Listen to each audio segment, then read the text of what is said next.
Back to Fox 24 News at 7 a.m. If you're just rolling out of bed on this foggy Thursday morning, we've got a look now at your stories overnight.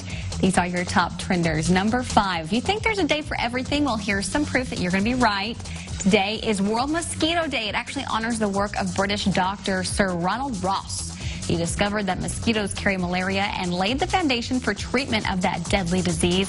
According to National Geographic, mosquitoes can carry some of the world's deadliest diseases. There are actually more than 3,000 species of mosquito, but only 3 are responsible for the spread of the diseases.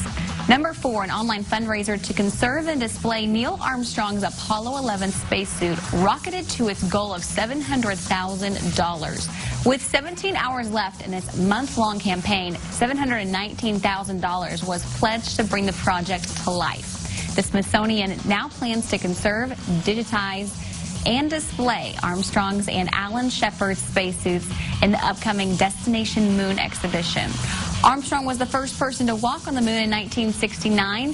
Shepard was the first American to journey into space back in 1961. Number 3, and a hypothetical matchup for the White House, a new CNN ORC poll showing that Donald Trump is closer to Hillary Clinton than ever, behind by just 6 points. There is a big change, and it's not Clinton's only problem. It shows her controversy over the emails may be damaging her chances. Number 2, the famous face of Subway has gone from hawking fast food sandwiches to pleading guilty to shocking federal charges. Jared Fogle pleading guilty to possessing child pornography, including images of children as young as 6 and engaging in sexual acts with minors as young as 16. As part of a plea deal, Fogle will spend at least 5 years in a federal prison, have monitored interactions online, and get mandatory treatment for sexual disorders. He also has to pay $100,000 to each of the 14 victims. That is $1.4 million. And he also has to register as a sex offender.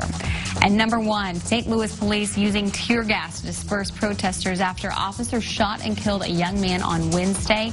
Officials say police made 9 arrests Wednesday night. Our Andrew Spencer reports on the latest confrontations between police and demonstrators in Missouri.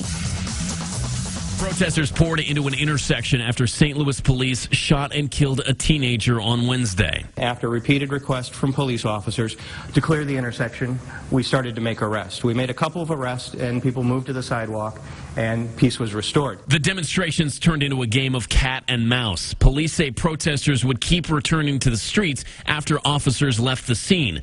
Police say some businesses were burglarized, and a car was set on fire. Glass bottles started to be thrown at officers. Bricks started to be thrown at officers. Officers had to use shields to protect themselves from the objects that were being thrown at them. Officers arrived in force. Police Chief Sam Dodson says officers first fired inert smoke bombs into the crowd. When protesters still refused to disperse, he says officers started firing tear gas canisters. Photos from the scene show some of the aftermath. Earlier in the day Wednesday, police say they were serving a search warrant in St. Louis when 2 young men ran out of the back of a house.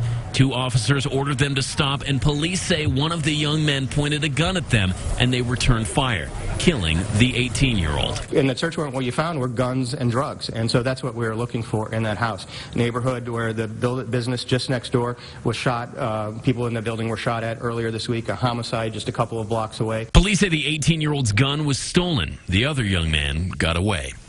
Andrew Spencer reporting there. Thank you, Andrew.